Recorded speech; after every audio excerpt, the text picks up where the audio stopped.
For a number of years now, this conference has benefited from Matt Kaplan's know-how and enthusiasm in how to engage us, and this last panel, I believe, will be no exception. Matt will lead us on a quest of what our next step must be to keep Mars on everyone's mind, whether it be the folks on the Hill, the scientists and engineers in NASA, at space companies, universities, as well as about every other person in the USA and actually on the planet. Matt, lead the way. Thank you, Artemis. I mentioned it during the break. How many of you were here last year and were stuck around for the Why Mars segment? We're going to attempt to do the exact same thing.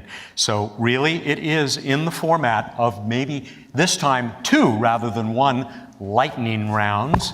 And before we get that underway and throw that first question at our distinguished panel, and by the way, Chris Carberry, who, yes, is still up there, there's just too much going on to try and close out the conference, so he sends his regards and apologies, but you'll find him at the reception if you stick around for that right after the close of the summit, but he won't be joining us on the panel. So Artemis over there is going to have the last word as Emerita President of Explore Mars.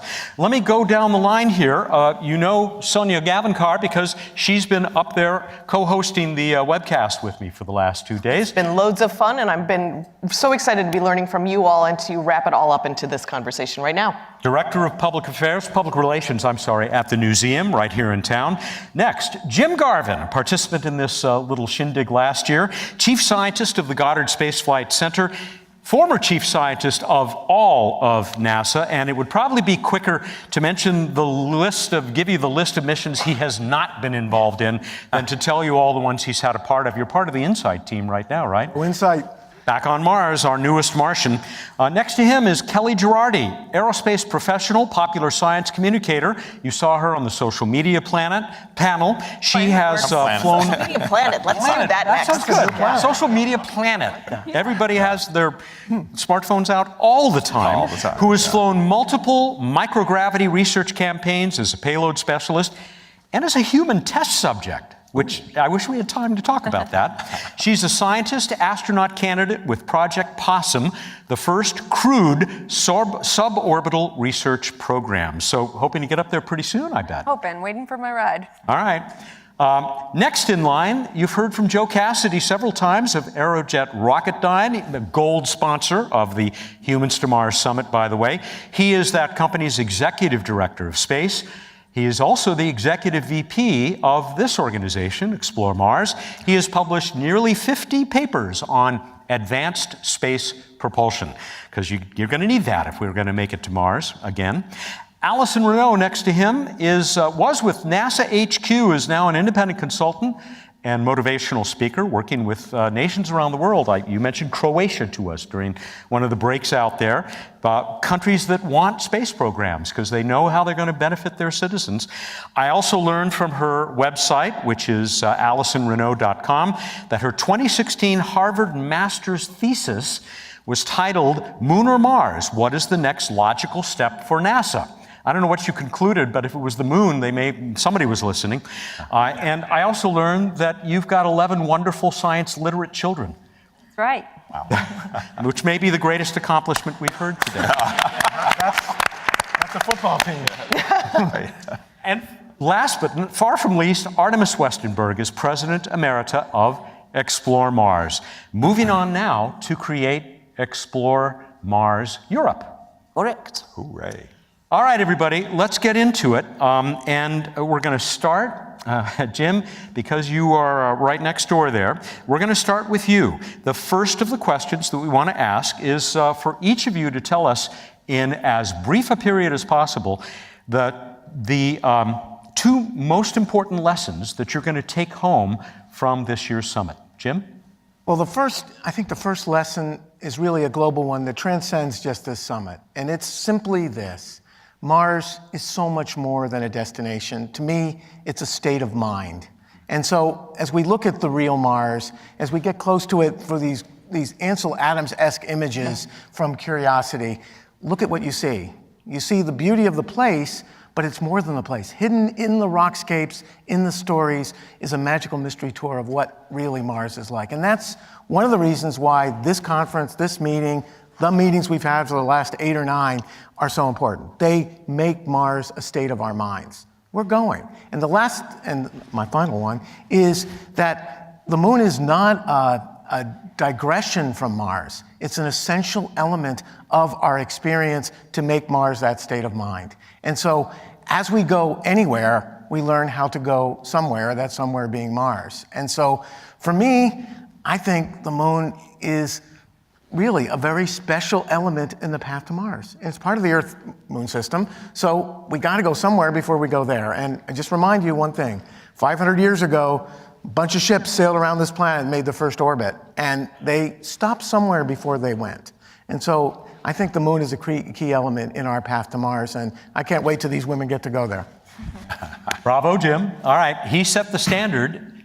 Kellie, it's your turn. Okay, I'm going to do one major takeaway, and for me, it's perception right now. I think what we're seeing while this conference is going out, if you look at the partisan politics that are affecting space right now, and if we have to be really clear about what we're up against. You know, we have a program, a roadmap that can get us to Mars. We have, Artemis, we're going to go to the moon, we're going to send a woman, we're going to have, a pathway to Mars.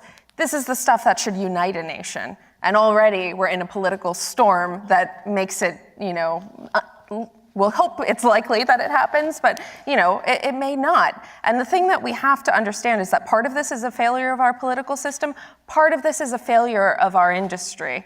I think we've been riding the wave of space is cool for a little bit too long and letting all of this excitement speak for itself.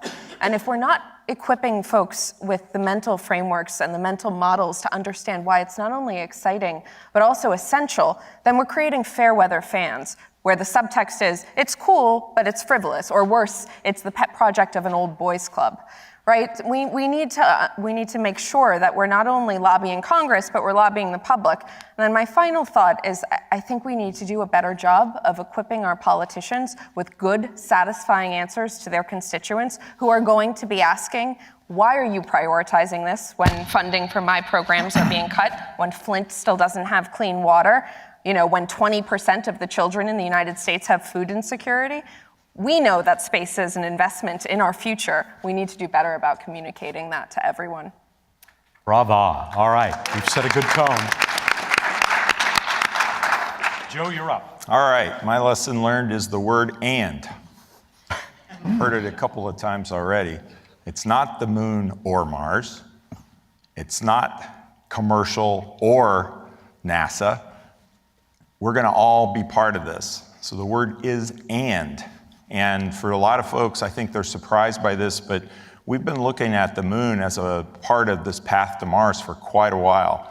And one of the things I've been most impressed with since the almost 10 years now that I've been involved with the folks at Explore Mars is how they bring communities together. We started off at a point where some of the Mars advocates were saying we need to deorbit the ISS, bring it down, and use all that money to go to Mars. The first conference we held was called ISS and Mars. We put those communities together, and today, those two communities are working very effectively with each other to achieve that goal of going to Mars. And that's exactly what we're doing now with the lunar advocates and the Mars advocates. And I wasn't kidding the other day when I said we got together at AM6 and we like each other. We go drink beer together. So we're going to go to Mars. We're going to go there through the moon, and we'll all do it. We'll all be part of it. International, commercial, academia, NASA, big companies like mine, small companies like some of yours. It's all inclusive. Remember that. Excellent. I got one more N. Robots and humans. And humans, absolutely. Yeah. Absolutely, Matt. Very good. And microbes. they go everywhere. They do. With the robots With and the us, humans. yeah, I want to make sure, wait a moment. Allyson. Well, it is true. I have 11 children. I'm trying to do my best to put people in the workforce, space workforce. My oldest is a nuclear engineer. My fifth actually is the HR director for Elon Musk. My seventh is pre-med, pediatric space medicine. And number 11 just won the engineering award at her school. Wow. So I think it's important that we invest in our own families as well. And I've really enjoyed the conference a lot, and I've taken a lot of notes. One thing that I was thinking is Dr. John Logsdon always brings up, will we ever have another Kennedy moment? And I don't know if we'll have a Kennedy moment, but we have what I would call, there's a Greek word that I love that's called a kairos moment. And a kairos moment is, Webster says, is a time when conditions are right for the accomplishment of a crucial action. And this is what I see listening to all of our panels and all of our speakers, is we have kind of a hyper-convergence suddenly in time where we have political will. I wrote down here we have a great technological foundation, a lot of research. We have billionaires. We have entrepreneurs who are very committed. We have international partnerships. I worked in international at headquarters, and I saw the expansion of partnerships from the UAE to a lot of smaller nations, emerging space nations, coming on board, bringing their expertise. I see, as he was saying, large corporations, as well as the smaller ones that we need in the supply chain. And mostly what I see as I travel the world and speak around the world is I see NASA t-shirts everywhere. Yeah. And even in Africa, I see children dressing up like astronauts, hoping one day that their continent will produce the first African astronaut. And we see movies, we see Netflix, we see television shows and documentaries. So the public is very ripe as well. So all this coming together in one big picture, I think as a space force together, we have a choice to make. We can either do strike three, or we can hit it out of the ballpark. As my boss, the science guy, says, the best brand the United States has is NASA, which means the best brand is space, really. Artemis, you get to wrap up this one. Well, for me, what I take from this conference, 7th, and having had conferences since 2011, I think what I learned is that what I feared, that Mars would be an all-American party, is not going to come to pass. It is indeed going to be an international party, and it might be Europe, and it might be many more, and that's fine, because humanity should go back to the moon and onto Mars, and not just, a group on this continent. So that's what I take from here, and it is hardening, really, really helping me also to transition to my next job. So thank you. Okay. I'm going to throw one in that I think is worth mentioning because it's my takeaway, and that is the progress that is being made on all the various fronts, all of which are huge challenges and must be met if we're going to first put humans back on the moon very soon and then reach Mars. There was so much evidence across the conference today that this is happening, folks. I mean, from what we're going to eat to what we're going to live in and how we're going to get there. It really is happening. And it's very encouraging. All right, our second question is right up there. Oh, no, it's not actually up there, but I thought it would be on the slide. It is really just how do we take the momentum that we have all felt, that brought all of us here today because we feel it, how do we take that out into the world from the summit and communicate it to others? Can I start? Of course, please. So I hear a lot of we should remember, and I feel like we're shoulding on ourselves a little bit. We are there.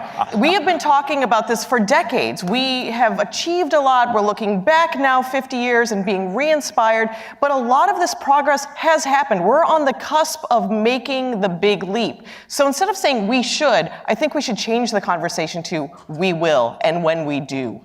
I think that's where we are now. Hear, hear. I'm glad you jumped in. That's perfect. Jim. So I think the momentum is everywhere, every second. Come on, we have a rover driving in day 2400 and something. We've done 60,000 orbits of a planet called Mars. It's a state of mind that seriously is like we do for Earth.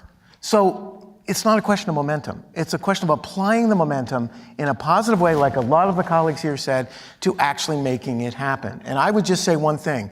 And we need to keep that momentum going so we can do a robotic round trip and show everyone we're ready. And that robotic round trip will make all the women and men happy. I hope it makes all the commercial interests happy. And it'll make we scientists happy because we want Mars stuff here. It's going to tell us what we need to be ready for when we get to this world, because Mars is not the moon. And so we better be ready for her. Yeah. Kellie. Yeah, and just as an addition to my last point, I think we really need to walk the walk of space for all. Because if we're communicating that, we better make sure that folks are seeing themselves represented in our industry. That means no more all-male panels, ever, period. Don't speak on one. Don't have one. You know, this is great representation. It is, but we can do better. Look, we have a long way to go, but it's critical, because if we're going to convince the public that this is worthy and that we need to go, like the colleagues have said, the technology is there. We can do this. Now we need to convince everyone else that it's worth it, and it's not just a small elite group of us who are going to benefit from that it really is an investment in the species and not just an all-white male conversation. Joe. So I've got a challenge for all of you. It's on you. I agreed with Sonya. We should, or NASA should do this, NASA should do that better, those big companies should do that better. Nope. Look in the mirror, go home tonight. You are the space evangelists. You are the ones who tell the story. Every one of us, every day, get out there, tell that story, tell people about what you do, be proud of it, talk about the progress that's being made. Get online, get on Twitter. Every day, I get the weather from Mars on Twitter every day. I can tell you what the temperature was at Curiosity today. I can tell you what the wind speed was. Just get a couple of those facts and blow people away. My Lyft driver on the way over told me he wanted to be an astronaut when he was growing up, when I told him what I did. And don't be ashamed. Don't think that people will think you're weird. We can do this. And the more we do that, the more that story gets out there and the more support we're going to get. And people will believe that we're still doing a space program. That was the one thing when we stopped flying the shuttle. I had a lot of people come up to me and say, "Oh, you work with NASA? I didn't think we had a space program anymore." Don't let that happen. To paraphrase the guy who put us on course for the moon the first time, ask not what space can do for you, ask what you can do for space. Well said. Allyson. One of the things on Kellie's panel that I really enjoyed was how important it is to share your story or share stories with those people that you interact with every single day. There's a lot of us, a lot of the public, like I used to be, is all I cared about was, am I going to put food on the table tonight? Am I going to get my kids to soccer practice on time? Am I going to get them up and get them to school on time? And so you don't think space is important, and you have to break it down and explain to them.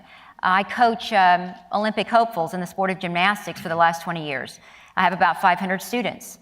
And one of the things I pass on to my kids, it's not about medals, it's not about just training and working hard, but what you're doing is physics. Gymnastics is physics. Mass times velocity equals force. That's how the vault works. And they're fighting gravity. And we like to help them relate.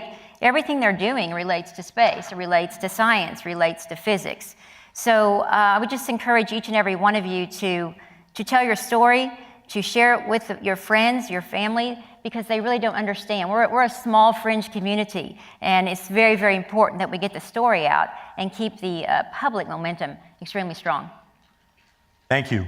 Artemis, I'm going to surprise you and ask you to hold off, because I want you to have the very last word. I actually had an assignment for everyone here. I know, but you're going to get the chance. I just want you to do it as part of your close as we go into the end of the summit, because you're going to wrap it all up for us. Okay? No. Go for it. Because this is not part of my wrap-up. If I look into this room, and I know there were more of you over the last 3 days, I have a simple assignment for you. For yes, I agree with Joe, and I agree with all the others. We are the space ambassadors. But that's kind of scary, because yes, people will think you're geeky or weird or whatever. Make it simple. Summer is coming. Organize a street barbecue in your neighborhood. And I'm not propagating that you all need to eat meat. Could be only vegetables. What I'm saying is gather your neighbors and talk to them about this. Talk about what you do. I'm sure that all of you are just as enthusiastic about space as I am, so you probably can talk easily about whatever, brings you to this passion of space. Use that. That's what I want you to do. Simple step, because it's like carrying forward. If each and every one of you can inspire one more, then we've grown the numbers. And I bet if you do a street barbecue or some sort gathering like that, you will probably inspire 2. So yes, do it. Make it simple for yourself. Do this step, and there will be more next year on this conference, but much more important, you will probably have made friends in the neighborhood that you will meet wherever you go, going shopping. It makes for great conversation, and you will grow the base of getting humans truly to Mars. Thank you, Artemis. And you will still get the last word because you'll be closing out the summit for us in just a few minutes. They have met their assignment. I think they all deserve A's, maybe A+, don't you? Could we give them a hand right now? And we'll now continue the conversation, and we will save a few minutes for questions, or maybe you want to share what you're taking away from the conference and how we continue the momentum.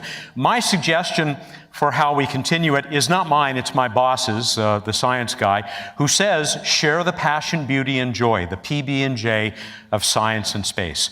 That's what's going to grab people, especially young people who are already scientists. Sonya, you want to get us into a little bit more discussion? Sure. I would love to wrap this up a little bit in that terms of storytelling and talking about your story, and the idea that somehow we lose a fascination of space after we outgrow our elementary years.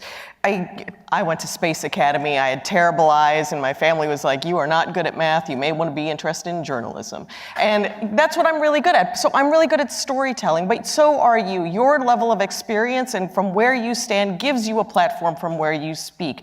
It will re-inspire people for that love of space that they had. So the idea that we lose it can't really be true if Uber drivers are like, if this was just a rocket ship, I would drive it too. People want to know how they fit into this larger picture. They're excited when they hear that ballpoint pens were invented, for the space program, that we got Velcro and Tang from the space program. What are you doing that you're working on that we are going to be using ourselves in our pocket that applies directly to the space program? What can people be doing in their everyday lives that can help you in your job? That brings us all together. So the idea that it's the we against them, or they're not going to understand. Sure, we're not going to understand the intricacies of rocket surgery, as I like to say sometimes. We're not going to understand that, maybe, but we're into it, and we want to know how it works, and we want to know the way that you do your job, because it will help us do our jobs better as well. Rocket surgery, I love rocket that. surgery, Yeah, That's a good one. You've never heard that before? I've never heard that. You can have it. That is yours. I do rock surgery. Anything that any of the others of you would like to add? And it doesn't have to be on the questions that we've already covered. Jim? Well, as a follow-on to what Sonya said, we talk about citizen science and all these other engagements. How about, a citizen cause toward getting women and men to Mars? Beyond just the science, because it really is an inclusive activity. The art of doing it will last forever. We have the art from the moon and from being in the shuttle. And the art of the engineering of doing it comes at all levels. It's organic. And so that crowdsourced engineering solution to that small problem that will make those women and men who go better, faster, not necessarily cheaper, I would hope it is, but is part of the equation. So that kind of engagement, I think, is real important, because what I find is most people don't realize, hint, we live in space now. Right. Yeah. Spaceship Earth. We're flying through it right now. We really are. Yeah. And bring somebody along with you. I think what we were saying about when somebody is inspired and somebody shows interest, or you see a young person in your job who may be a minority or different than your upbringing, bring them along with you. Be a conscious advocate for that. I think that Humans to Mars and this conference really has made an effort to make sure, and I'm sure this is Artemis is doing, to make sure that there is representations of different types of people and different ways of thinking of what we all do. I think you have to be conscious of it. Well said. Yeah. Picking up on Jim's theme there and Sonya too, one of the things I've said to people before is the reason we go into space is because, as you said, we live in space and we kind of live in a rough neighborhood because there's rocks out there that come in and there's the sun which throws stuff out at us. And so we do things like Parker Solar Probe because we need to learn about that thing. We run the risk of, if we just sit here on Earth and say, all the problems are right down here at the terrestrial level on the surface, that one of those things out there is going to end us. And pretty soon, Yeah. we're going to send the DART mission out there to smack a little rock and see if we can knock it off course a little bit. That's right. Yeah. And Jim was talking this morning about that metallization on that braze joint, which happens to be in the thruster that's going to send that thing to hit DART. So we're working that right now, and it's a real problem. You all know the old joke, right? Why did the dinosaurs all die? Didn't have a they space didn't have a space program. Yep. A collective one. Yeah, we better have one. We better have one. So following on that, Kellie. just one, closing thoughts from me is like something everyone in this room can do, like fight like hell to keep space bipartisan. People are going to be attacking it now through the next election, through the next 4 years after that election, regardless of the outcome, regardless of all of our individual political beliefs. Hold politicians accountable. Don't let space become the red herring for partisan politics. We have to keep everyone accountable, and that's all of us in this room can remind folks when we see it on Twitter. Call it out. Say, hey, this is valid. Yeah, maybe we don't need to raid Pell Grants. However, it's worth doing. Let's find another solution. So really just keeping that momentum coming, because that's what will tear us apart. Yeah, and there's one thing I would like to add. There's this slogan of NASA of the 60s, failure is not an option. I get so angry when I hear that. Is that the way you raised your kids? Probably not. The thing is, failure is always an option. Not trying is not. And that's what we need to tell the audience all around the world and in America. That it's not an option not to try. Yeah, we might fail, but we will have tried. Yeah, WD-40 is pretty great. WD-39 wasn't. Duct tape has worked Duct many tape. times. Yep. I've seen it on that great shuttle. Yeah, including in The Martian. Right? Yeah. Yes. That's what you need on Mars, is duct tape, potatoes, and air. There. Let's go ahead and open it up to the audience. We still have a couple of microphones out there in the aisles if anybody wants to get in on this. And then we will let Artemis close this 2019 H2M Summit out. Hi, sir. You're up. I'm Edmund Mashi. I have a very simple question, the most stupid question. Go right in close there on the microphone. My hearing's terrible. I don't know if anybody else is having trouble. Yes, I'm Dr. Edmund Mashi. I'm going to ask a very stupid question. I'm sorry. What's the difference between science, religion, and politics? Oh, Yeah. Who wants yes. Keep on. Close us out with the big thinking. that? Yeah. Wow. Jim? Well, science is just innate curiosity with explanation as part of the end game. So it's just, why did the Nationals lose in baseball? Well, that's a curious question. They didn't today, but if they had. Luckily.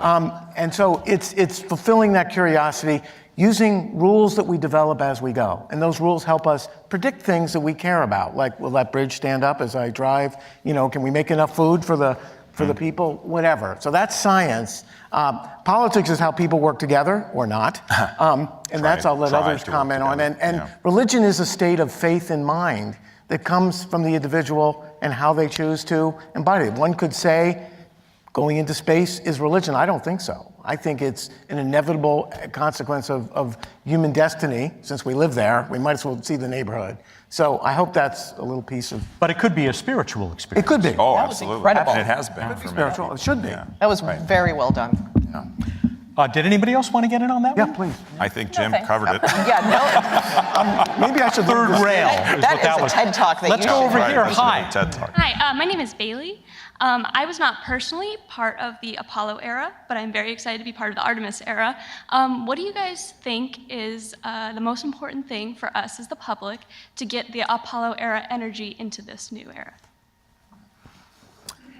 Anybody want to tackle that? Recapture that thrill. If I just maybe say one thing, Apollo was a very unique experience because we went from 0 to 100 in breakneck speed. And now that energy's already there. We're at 100, just not with women and men at Mars Backed off necessarily. the gas a little. So it's for you guys to capture that energy is just mining it and using it to, as one colleague said, we will do it because it is in our DNA. We're all DNA-bearing organisms. I think we are. But anyway, so I think that's for you. We have the inertia. We have the stuff. Let's go do it. I also think if you look historically at news coverage, there were 3 major networks. There were 3 channels that were telling the story of space. They were very excited about it, and they were given access to this incredible race that they could cover that had a beginning, a middle, and an end. It is a very noisy environment now. There's a lot of noise when you look at Facebook and social media and Twitter, and there's a lot of things to look at. So it's just noisier, but people are still just as excited. So if you can hone down a little bit into what you're looking at, what you're following, I think you'll find that same enthusiasm is out there. And I'll tie it to something that Jim Mazur said earlier this morning, and that's back to the constancy of purpose. You know, that with the noisy environment, like Sonya was saying, it's easy to go off in 10 different directions. And if we keep focused down that middle path, you know, there's slight variations. You can tack here and there if you're sailing a sailboat, but you want to keep going in one firm direction. So that's another thing I think for all of us. You know, again, my charge to you is you're the ambassadors. Go do this. But make sure people stay, understand that we're moving. Mm-hmm. We are making progress, and you can access that information. That's the other nice thing about this new world. The information's all out there. Jim's stuff's out there. You can go find it about his Mars rocks and stuff. He'll show you on his phone at the reception. You want to see? We have. Yeah. And a personal bugaboo. Don't let anybody tell you that NASA and the space program ended with the last space shuttle flight. Absolutely. We have been doing marvelous things right on through from that to today, and the best is still ahead. Yeah. Okay, we have maybe time for, we'll do 2 more because there are 2 of you in line there, and then we'll let Artemis wrap things up. Hi.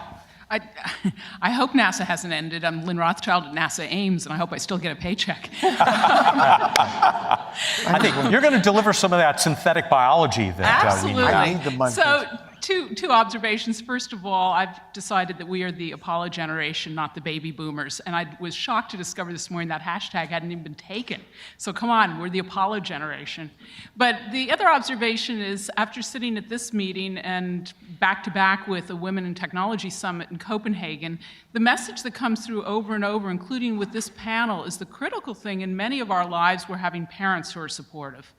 And if you don't have parents who see science and engineering and space as a viable career path, it doesn't matter probably how much you scream and cry, you're going to be put on a trajectory towards finance or medicine or law or whatever. And so we need to have more supportive parents who say, yeah, that's cool, and the kids have got to see that this is a viable career opportunity.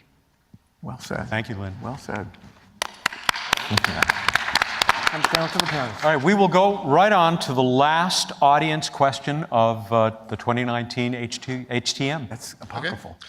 I love the excitement that we've got for 2044 and 2033. I want to ask you all about 2045. Where do you see us on Mars in 2045? Where are we on the moon? Where are we in Leo? Are we anywhere else in the solar system, and why? Great question. I mean, we can go right down the line. I'm just going to turn my head. 2045, I have a 6-year-old who absolutely wants to be an astronaut. He had this great moment over spring break where he was in the cockpit of the commuter jet flying us to spring break, and the pilot said, "So you're going to grow up to be an astronaut?" And he goes, "No, I'm going to be," he said, "Are you going to grow up to be a pilot?" And he said, "No, I'm going to be an astronaut." And so he had made that leap. He's already there. So I think, he's going to be FaceTiming me from Mars, and I'm going to be standing at the airport, waiting to board my commuter jet to one of the planets. Just be prepared for a long conversation with a lot of pauses if you're talking to him on Mars, but more power to him. So I think, great comment. First, I think how we are there doesn't even matter. It's that we feel we're there. And if it's a virtual presence, where we're there every second, not just with the weather, but walking down the holodeck on Mars and feeling as if it's part of our lives, entertainment, edutainment, or science-tainment, whatever, I think that's a real possibility. Secondly, I think Mars will have delivered the goods. We will realize from Mars we're not alone. And that microbial universe, which is everywhere, is manifested there in some way that I can't predict. Next, the next few years are going to be unbelievable. We will open our eyes to the universe with James Webb that will inspire us to go far beyond Mars. We won't be talking a few light years. We will be seeing this universe through the lens of Mars, and that's going to make things great. So I hope there's tons of women and men on Mars, and some dogs, making music, so we're all having fun, because that's part of our culture, and that we all feel we're part of it.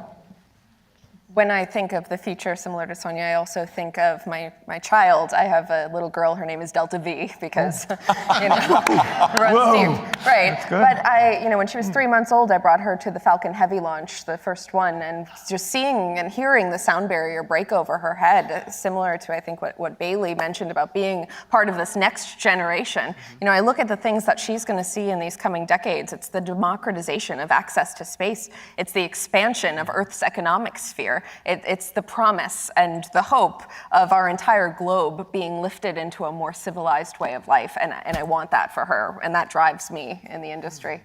What a great start in life. Joe, 2045? Okay, Robert. So we've been at the moon for 20 years in 2045. So by now we're up and running. We're producing propellant.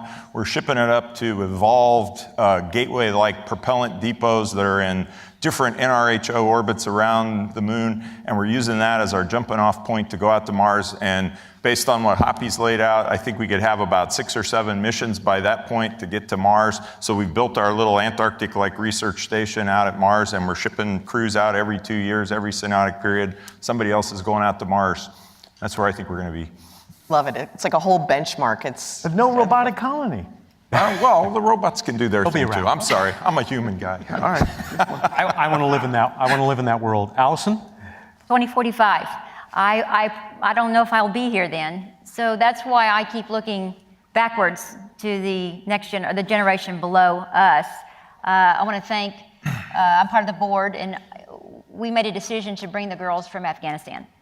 And, and Elon Musk came through for us to do that. And it's these people that are going to be making the difference. Those girls really made this conference worthwhile, and I think they touched our hearts in a very special way. All the challenges they faced to do what they've done, and we want to thank you all for being here. But I was thinking to myself, how can I tie all my gymnasts back in Oklahoma City to these girls in Afghanistan? How can I inspire all of them? And I found out that these girls want to go to Six Flags. These girls from here at Six Flags of America. And so what I did was I got on the phone last night, and I talked to kind of my Olympic head coach, and I said, find our very best gymnasts between the ages of 10 and 15 and tell them, these girls from Afghanistan who are trying to change the world through space and science, they can either go train or they can find a way to get these girls there. And they chose to take action. They left their practice, and 10 minutes later, these kids between the ages of 10 and 15, and there only were about 12 of them at this point, raised $1,000 that quick. And it's the kids that are going to inspire the kids. And we need to remember that we have to continue, as she said, to invest in our own kids and in those kids before us, and put the time and the money and the effort to inspire them to go to Mars and beyond. What do you have for that date? Yeah. You didn't You'll answer. be there, Okay. man. You'll All be right. around. All right. I don't just want boots on Mars. I want a shoe store on Mars. Nice. And like Jim, maybe even beyond, I want to know that we are not alone in this universe, because that just seems, as somebody said, like an awful lot of wasted space. I want to know that life is as much a part of what the universe is about as any other physical property. Artemis, you get the last word on that question, and you get to take us out of this grand gathering. Well, 2045, we've been on Mars for 12 years. We've learned to do it the hard way. It will be hard. It will not be easy. But we've learned to persevere, and we will have learned to really trust each other and depend on each other. So in 2045, I believe we will have a better society here on Earth, because we will learn from what we see there, our vanguard that's on Mars will teach us that it is possible to live with each other, that it is possible to respect each other, that borders are actually something you put on a paper map on your desk, but then in reality, they're not really there, because we're all human beings. That's what I believe. Nice. Well done, Artemis. For our entire panel, thank you for staying with us to the end. I hope you agree that it was worth it. Artemis? About this conference and about what we're going to do next. I've said in this conference and in the Why Mars panel of last year's conference, I'm in this to create a better, more equal, more humane society. Now that I'm setting up Explore Mars Europe, I realize that part of creating the more equal society is squarely sitting in my own hands. Janet Ivey, a woman as the new president, is not a happenstance. Henriette van Norel, as my compatriot, is not just luck. Maria Antonietta Perino, as president of Explore Mars Europe, is not coincidence. Men are, of course, part of the European organization, but young women will be just as numerous or more numerous, making up this new branch of our brand of putting humans on Mars. What next starts right here, now. Artemis and Artemis will lead humanity out of Earth's gravity well.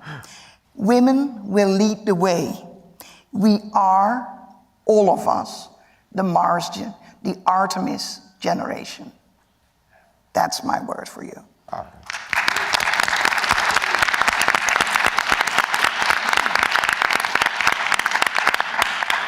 Now, for the good news, talking about Artemis, you start thinking about moonshine, right?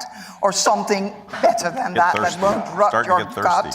That would be nice. Well, we've thought about that.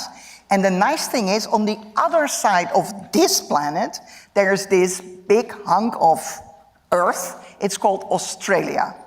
And they all now invite you, the government of Victoria in Australia, invite you for drinks to celebrate our being able to get onto the moon on Mars soon. How about it? And it's in the same place we have. Yeah, and it's in the same place where we had, or those of us who had lunch. So it's nice, and it's in an open type of space. Yes. Oh, there's no idea where familiar voice. Who will help? We don't know where we're going. Yeah. Except to Mars. And thank you all. And Chris Carberry, thank you.